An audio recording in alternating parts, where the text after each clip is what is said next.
Hello and welcome to 11FS Spotlight. My name is David Brear. In this show, we shine a bit of a spotlight on the best and the brightest in the tech and financial services industry to try and understand what is it that gets them going, growing, and really what they think the future of the industry will look like.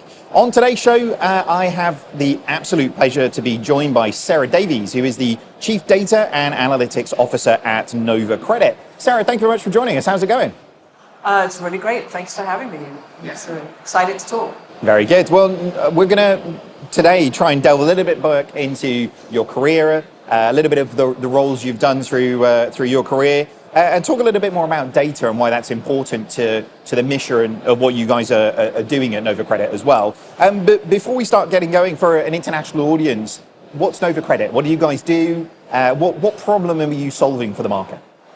Yeah, thanks for that. So there's at least 50 million people in the United States, over 1 billion in the world, that literally don't have access to credit services. It means that they can't get a student loan, they can't get a vehicle loan, they can't navigate a financial life crisis by accessing finances. That's a huge problem, and Nova Credit has essentially working to solve that problem. We are a first-party credit bureau, first-party credit data bureau. And really our goal is to bring data together to enhance and improve the financial identity for the consumer. So to give a truly representative picture of how the consumer is managing their finances.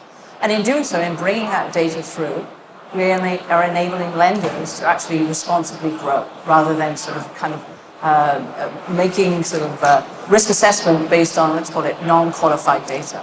So that's really what we're about. We have two products. The Credit Passport focuses on newcomers to a new country. So when somebody moves to a new country, they don't have a credit file in their home country. We bring their data from their home country over to where they've landed, interpret that data into a usable format, and allow the lender to use it to underwrite. Our second product is Cash Atlas. And Cash Atlas is using bank data to essentially enable cash flow underwriting.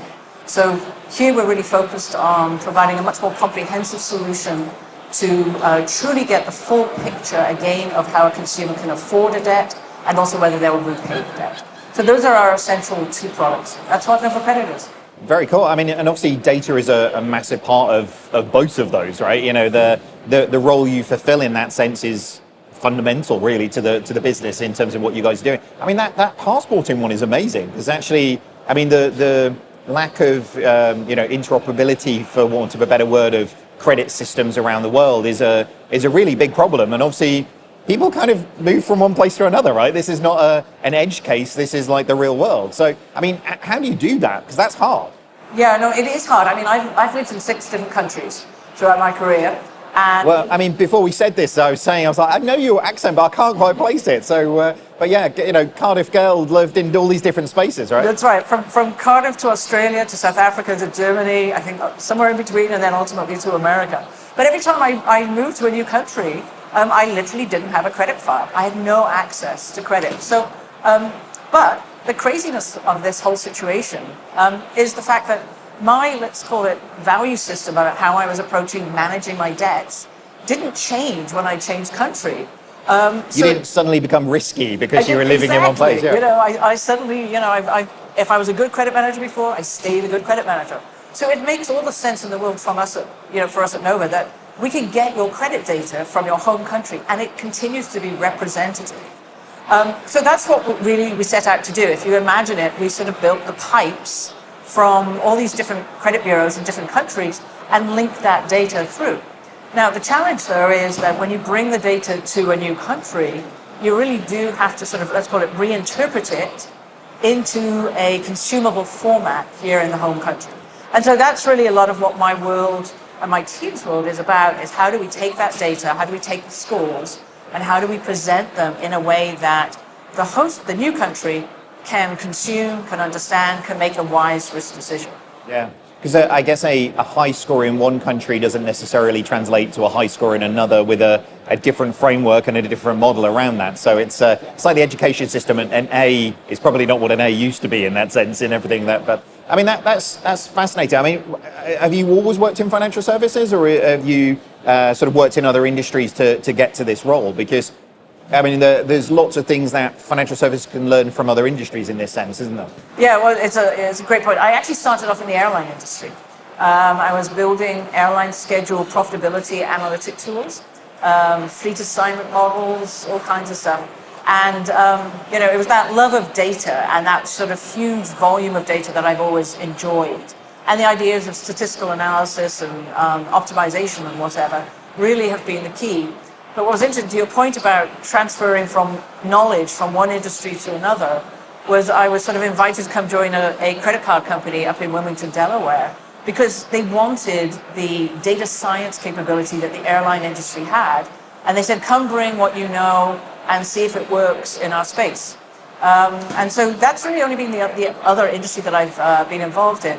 But it really was a really powerful transition, and very orthogonal in the way I had to think about things. That's exciting, though, isn't it? Because knowing what you know but applying it to a different industry, that must be an interest. And actually, how that's then received in terms of banking can become quite insular, can't it? In terms of this is how it's done, and therefore this is how it's always done. But having almost the emotional intelligence to learn from other industries and bring people in, that's a good sign, isn't it? It was a strategically brilliant move by the CEO of the company that I went to, and they brought people in from all kinds of different industries, so it was really a very powerful effect. And for me personally, as you say, it was really an opportunity to see how, let's call it, the skills could be really creatively applied. My only mistake for a while there was that I kept calling all of the bank customers, the consumers, I kept calling them passengers for quite a while, but eventually I got past that. the sort of naming conventions of other industries, it's interesting. It's onboarding has a very different context as well in that sense, doesn't it? In terms of getting people into the thing. But it's interesting the point you made there around, getting access to credit. This isn't just can I buy that big TV? Like, this is underserved populations actually being able to really get access to a lifeguard in that sense, in terms of credit for whatever geo that they're kind of really getting into. So, talk to us a little bit more about that, because it's very easy sometimes, with a role that is so data focused to lose sight a little bit on the good that you guys do. When I started off, let's call it, in the credit data analytics industry, I started off at Vantage Score before I came to Nova.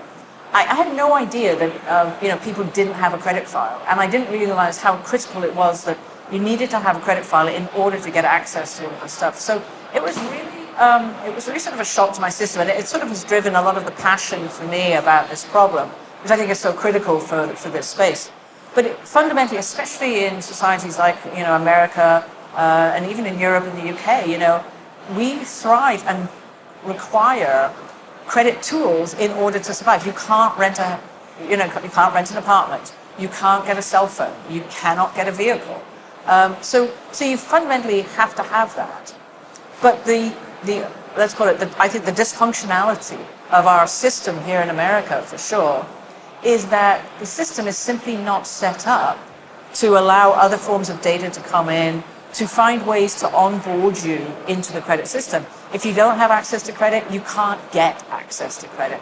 And so it's a really sort of dysfunctional environment. And I think that's what drives my passion and keeps me, quite frankly, connected to the humanity of the problem, is that, this is an artifact of an old and decaying system, as opposed to the fact that these consumers are high risk. We simply don't know what kind of risk they are. Yeah. Many of them, I've come to find, are actually very good credit quality, but our system just doesn't allow us to see them. Yeah, it's interesting, isn't it? Our CTO at 11FS came from a different industry as well, came from the betting industry. And he says it's like, betting and banking, it's just a different license, really. It's all about managing risk in that sense, in terms of kind of what you're doing. But do you see, when it comes to data, the concept now is, we've got real-time, event-driven systems that are, continually sort of surfacing and giving us access to new types of data. Whereas, to your point, actually, the industry was built on, well, we do it, refresh data sets every 6 months, maybe best, and then that's the judgment on you forever, and it's, so, the evolution around financial services, that's pretty exciting, isn't it? It is really exciting, and fintechs in general are actually really championing and pioneering a lot of the new innovation. One of the things that, again, contrasting between the more mainstream banks who are clearly very appropriately managing risk in conservative ways, but they are also so sort of, let's call it, embedded within the old system. It's very hard for them to bring in innovation. So the fintech sector is doing a phenomenal job of championing new data like cash flow data, bank data, also more creative ways with new mathematical techniques, machine learning and whatever. So, that innovation is absolutely necessary and it's happening. In one sense, it's appropriate that it needs to be a little slower than we might want because the consequences of getting it wrong are so significant. I mean, if you look at the subprime mortgage space situation back in 2008 through 10, that was clearly a function of just some really bad practices. So I would imagine we'll always be a little bit on the slow side for some people, which will cause some frustration. But there really is change happening, and that's what makes it incredibly exciting. Yeah, I guess with the the rapid development around data practices and manipulation of data, essentially those issues would be flushed out a lot quicker, at least, wouldn't they, in that sense? But I guess in data, we were talking about sort of the different generations of the way in which financial services has been set up. Inherently there are issues in data. There is sort of implicit or explicit sexism or racism when it comes to credit scoring and different things that come with that. I mean, is this an opportunity as technology advances to kind of eradicate some of those things? Because very often that isn't necessarily what the data is saying, but it's the biases built into people that actually deliver those decisions that actually sort of cause those issues. So I mean, data is very rarely wrong in that sense, right? It's what people choose to do with it. You've really crystallized exactly what goes on and why there's a lot of, let's call it, bad press around credit scores, but explicitly there's no variable in there that says, if protected class, do this. But it is the way in which these tools are used. And the thing that I'm excited about in terms of, let's call it, what we're doing with new data, especially cash data, bank data, is that we're actually able to, bring in a whole another host of data that in and of itself could have challenges, but we also have the processes to ensure and test that we can actually sort of see of those tensions. And in doing so, we can actually also now begin to underwrite, the tens of millions of people that aren't included in the credit-related environment. So I think we will see, let's call it, a more level playing field occurring. And that's all a function of, quite frankly, being receptive to broader swaths of data. So it's an exciting time for us, I think. Yeah, I guess from an outcome perspective, but also I guess the regulators globally were always really pushing for consistency of outcome as well. This isn't just a good outcome in one case, but that single case will be treated in the same way consistently, and that's where data used to be pushing to a decision-making, fleshy thing, whereas like algorithms can do those things better with more data and faster than ever before. Which is, again, it's an amazing time to be doing what we're doing, right? It's an amazing time. It also and I mean, in fairness, that speed can also be an issue, right? You want to make sure that you're continually being aware of, let's call it, implicit bias that's creeping in. Yeah. This is where you see some of the machine learning work, which is incredibly exciting and relevant in some spaces. Being, we've got to be a little bit more careful in the world of credit risk, because we can't allow that to become an implicit variable that we don't really see. And so machine learning can be a little bit of a black box for some of that stuff. Nevertheless, to even be in the space where we get to try these tools and play out the different scenarios, it's super fun. And quite frankly, it will solve so much of what we call the financial inclusion challenge. I have a personal goal that, within the next 5 years, we will have retired the whole idea of financial inclusion. It should never exist anymore, because we literally have enough data and enough rigor around our process and our regulatory lens to make sure everybody can get access to credit through some form of data. Yeah, it's interesting that we were speaking at an event last night and talking about financial inclusion in that sense, because the very people talk about bottom of the pyramid and the Gates Foundation, and but it's just having very often it's just referred to as access to a checking account. It's like suddenly, because you've got a checking account, you're included in the financial services industry, and it's just not that way at all, is it? The complexity of gaining access to credit, understanding credit scoring in that sense, or you could get access to transportation and have a car, but it doesn't mean you can drive it. And actually the education around that is so significant a part of that, isn't it? It's a really important point. I think a watershed moment for America in terms of credit data and credit scores was really when Credit Karma launched, because they really set up that platform and they said, not only are we going to let you see your credit file, but we're going to give you all this education around it. And up until that moment, it had been such a black box. I mean, you would get a credit score and it would say, the reason you got the score you did was because you don't have enough mortgages. It was like, well, who has a bunch of mortgages? But, that environment really was diminished and dissolved, I think, with Credit Karma and some of the other sites that came forward. And so this notion of education and transparency is absolutely critical. Who'd have ever thought that, we'd all be swapping credit scores and all of this information. But it's really part of, let's call it, leveling up in terms of the education level that then allows us to make more informed decisions. And that's part of, I think, what the financial lending institutions have really, embraced, I think, in the way that they have sort of accepted the Credit Karma-like platforms and said, yeah, we need to make sure everybody understands all of this stuff. And then we can start to actually be much more, let's call it, wise about the fact that this consumer has a credit card but they don't have a vehicle loan. How do we give them access to that in a way that they understand the risk implications to their score and stuff? Well, and that they can influence as well, right? The fact that if I'm going to be given a number that I don't understand, I'd like to be able to try and influence it in a positive way in some sense. But so I mean, with those, with that big goal, with what you guys are trying to set out to do, what's next for Nova Credit? Because I mean, this is a big problem, and as you say, trying to really, eradicate the need to talk about inclusion in that sense. There's a lot in that backlog to kind of get through, right? Yeah, I mean, there is absolutely a lot, and I think as I said, there's probably over 1 billion people on the planet that don't have access. And the thing about Nova, and I don't think I ever realized when I joined the company, that there's a sort of a DNA within the company that's basically, if it hasn't been done yet, this is a target for us. So, we set ourselves the goal that we are going to take our credit passport product, which, heretofore has been from many countries around the world, bringing data to the United States. We're looking at how we take that global. So how do we move data from any country to any country?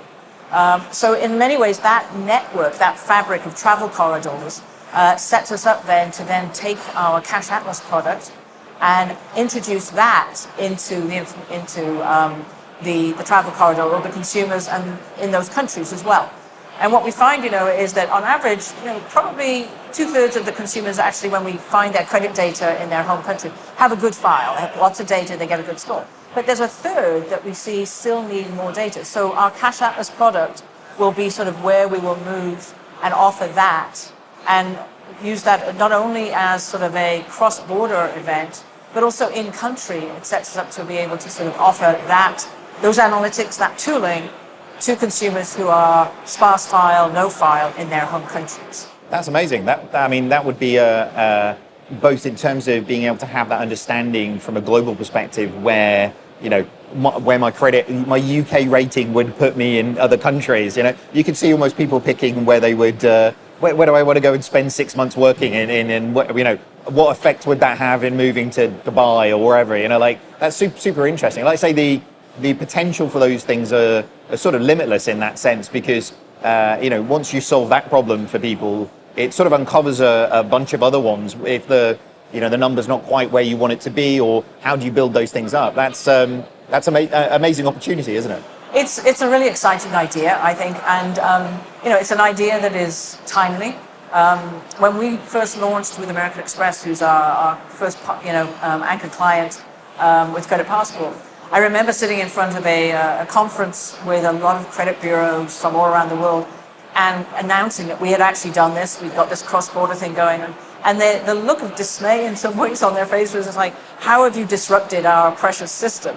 And so the idea for us is, the more we can disrupt these systems, the more we can enable the global traveler, the global consumer, and the more freedom we invite them to have, it ultimately sets everybody on a better footing. And if we do that wisely and with the right amount of transparency and education, I think it fundamentally, again, up-levels this sector of the world. Fantastic. That's really good. I mean, obviously, I mean, having worked in financial services, having worked in the airline industry, we always sort of like to end with you know, if you had to do it again, what advice would you give to yourself? But you know, because actually having took that leap from one industry to another, that was a big, you know, a big decision to kind of make, and you know, the comfort levels and everything that was there. But yeah, I mean, what would be your advice to your younger self at this stage? That's a great question. I think I would probably give myself two pieces of advice. I would say, you know, don't try and push it too fast. You know, there can be this tendency to say, I've got to climb the ladder. But there's really been a great joy in some of the journey along the way, and it's really important to enjoy that rather than looking for, let's call it, career growth. And then be braver. Take more risks with exploring the data. Take more risks with standing for the truth in the data. And don't be afraid of that platform and that foundation, because data is very, very powerful when it's treated with respect. And so be brave with it. And so I wish I'd probably been a little braver with some of the data work that I have done. Nice. Be patient, be grateful, be brave. I think if you ever write a book, I think you've just nailed the title of it, just right there. That'll be very good. Sounds good. All right, on that note, well, thank you so much for joining us. And where can people learn a little bit more about you and a little bit more about the company? Sure. Well, thanks for the opportunity. This has been a lot of fun. Yeah, you can find us on LinkedIn. We've got a website, nevercredit.com. And we're regularly posting white papers, insights, and things like that throughout the network. Very good, very good. Well, thank you very much for joining, and thank you very much for joining. Unfortunately, that is all the time that we have for you today. If you've liked what you've heard, then subscribe to the YouTube channel. Just search for 11FS. You can also find us on pretty much every social media channel at this stage. Either search for 11FS or search for Fintech Insider. And again, hopefully you've enjoyed this episode. If you have, subscribe. You can catch up on all of the other episodes that you've got there to engage with as well. But we have run out of time. This is all we've got for you today. See you soon. Thank you.